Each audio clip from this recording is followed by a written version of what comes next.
আজকে যারা এনসিপিতে যোগ দিয়েছেন, আপনাদের জ্ঞাতার্থে একটা বিষয় বলছি।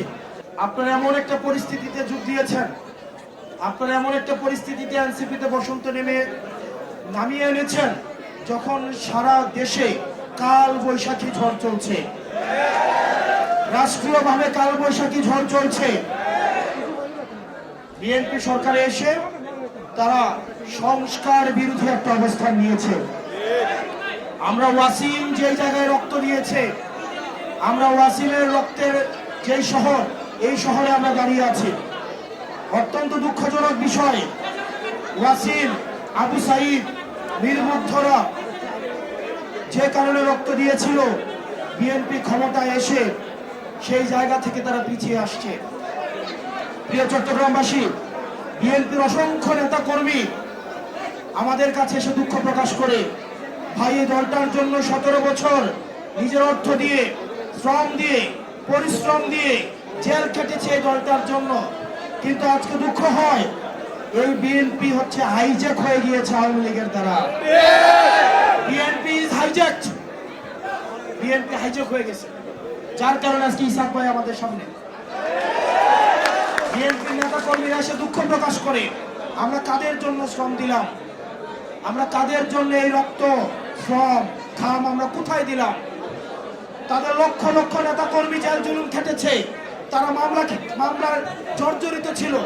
বিএনপির নেতা কর্মীরা অবর্ণনীয় নির্যাতনের মধ্য দিয়ে গিয়েছে। অত্যন্ত পরিতাপের বিষয়, বিএনপি তাদের নেতা কর্মীরা যেই স্বপ্নে, যেই বাংলাদেশের স্বপ্নে তারা এই জেল জুলুম খেটেছে, বিএনপি এই স্বপ্ন থেকে অনেক দূরে চলে গিয়েছে। প্রিয় চট্টগ্রামবাসী, আপনাদেরকে এই বিএনপির এই নেতা কর্মীরা, মজলুম নেতা কর্মীদের তাদের দুঃখের গল্প কথা আপনাদেরকে শুনতে হবে। প্রত্যেকটা ঘরে ঘরে যেতে হবে, আপনাদেরকে মাথায় রাখতে হবে নীরবে একটি বিপ্লব ঘটে যাচ্ছে। প্রত্যেকেই এনসিপিতে আসতে যাচ্ছে।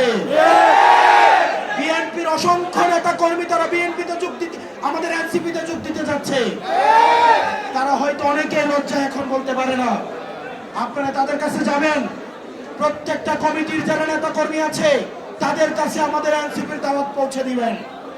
আমরা বিশ্বাস রাখতে চাই, যারা ক্ষমতাকে কুক্ষিগত করেছে তারা বাংলাদেশ পন্থার বিরুদ্ধে চলে গিয়েছে, সংস্কারের বিরুদ্ধে চলে গিয়েছে, আমাদের শহীদদের আকাঙ্ক্ষার বিরুদ্ধে চলে গিয়েছে।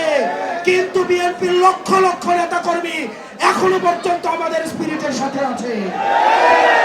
প্রিয় চট্টগ্রামবাসী, আপনারা প্রত্যেকেই, প্রত্যেকটা রাজনৈতিক নেতা কর্মী প্রত্যেকটা মানুষের কাছে যাবেন, তাদেরকে সংগঠিত করবেন, তাদেরকে আমার পুনর্গঠন করতে হবে।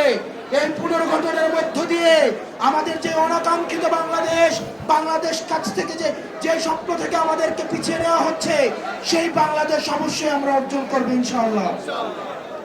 এই প্রিয় চট্টগ্রামের অসংখ্য নারী নেত্রী জুলাইয়ের রাস্তায় নেমে এসেছিল, কিন্তু এটা আমাদের ফেইলিওর।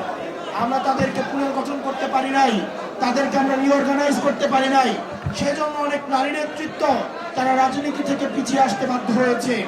সেজন্য নারী নেতৃত্বের মধ্যে যারা আছেন, আপনাদেরকে অনুরোধ করব, চিটাগংয়ের যে নারী শক্তি রয়েছে, নারীদের মধ্যে যে নেতৃত্বের যেই ক্ষমতা রয়েছে, দক্ষতা রয়েছে, আপনারা প্রত্যেকটা নারীর কাছে যাবেন, তাদেরকে পুনর্গঠিত করে, রিঅর্গানাইজ করে আমাদের বৃহত্তর যে লক্ষ্য, আমাদের পুনর্গঠিত বাংলাদেশের যে লক্ষ্য, এই লক্ষ্য নারীদেরকে আপনারা অংশগ্রহণ করাবেন।